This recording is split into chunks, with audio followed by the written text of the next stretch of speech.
Na-perfect ko yung placement ko gamit Cho nang di natatalo. Sa mga di pala nakakakilala sakin, ako nga pala yung last season top 1 Philippines at top 6 global Cho. First game. Unang game pa lang may nakakilala na agad sa atin, kaya pakitaan natin agad siya.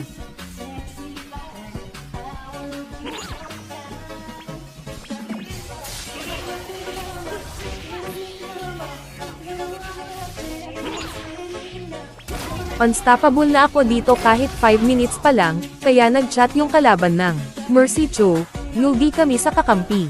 Dahil supporter ko naman siya pinagbigyan ko siya at binenta ko lahat ng item ko at di ako magbibuild ng item hanggang matapos yung laban. At eto ang nangyari.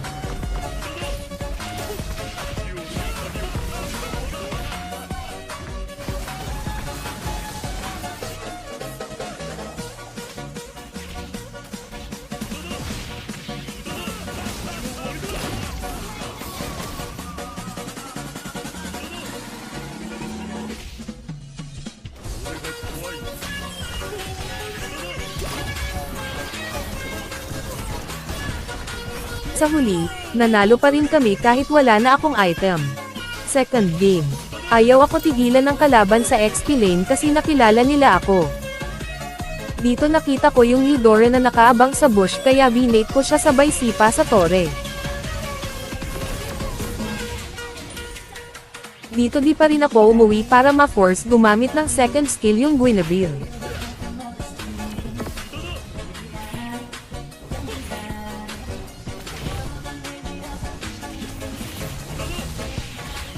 Kaya napatay ko pa siya.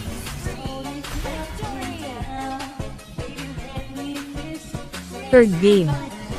Dito sa clash na to naghahanap lang ako ng pwesto para malapitan yung marksman, kaso siya na kusang lumapit.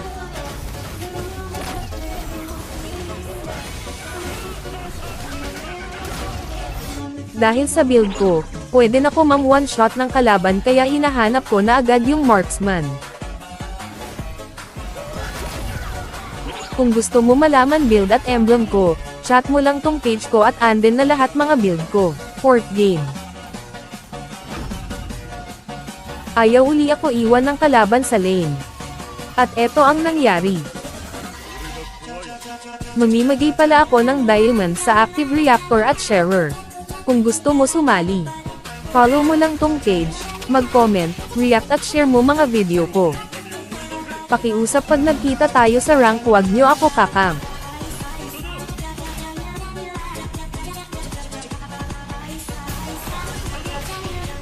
Dito tinry ko siyang outplay kaso may Angela pala kaya namatay kaming dalawa. Syempre di tayo papayag na di gumanti sa dalawang ta.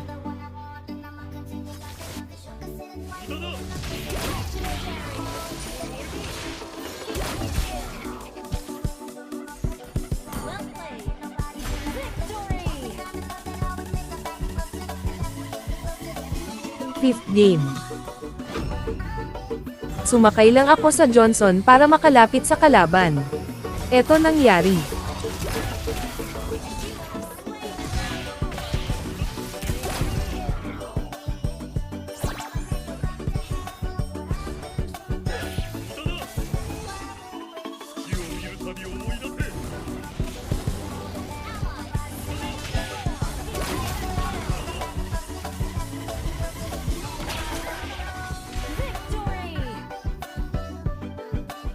Sixth game. Dito naka-damage roam Cho ako dahil nagpabida yung S5 kaya dalawa marksman namin.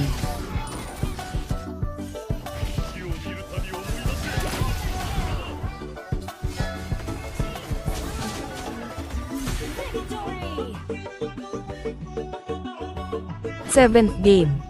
Dito sa turtle fight, core yung target ko para makuha ng kakampi yung turtle. Kaso nakuha pere ng kalaban. Kaya kill na lang para makabawi.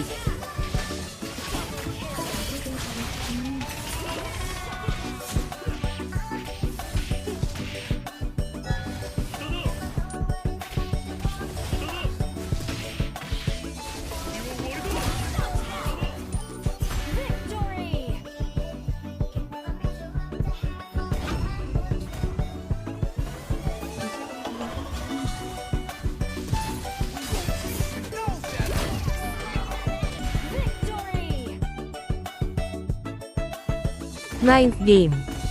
Naka-damage roam uli ako kasi may nagpabida at dalawa na naman core namin.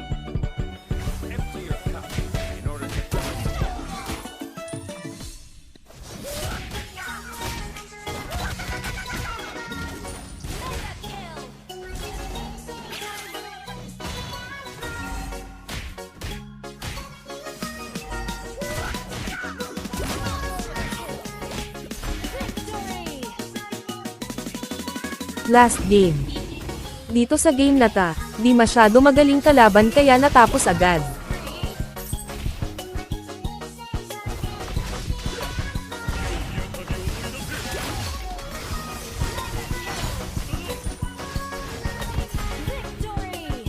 At natapos yung placement ko nang di natatalo. At top 33 Philippines show na uli tayo.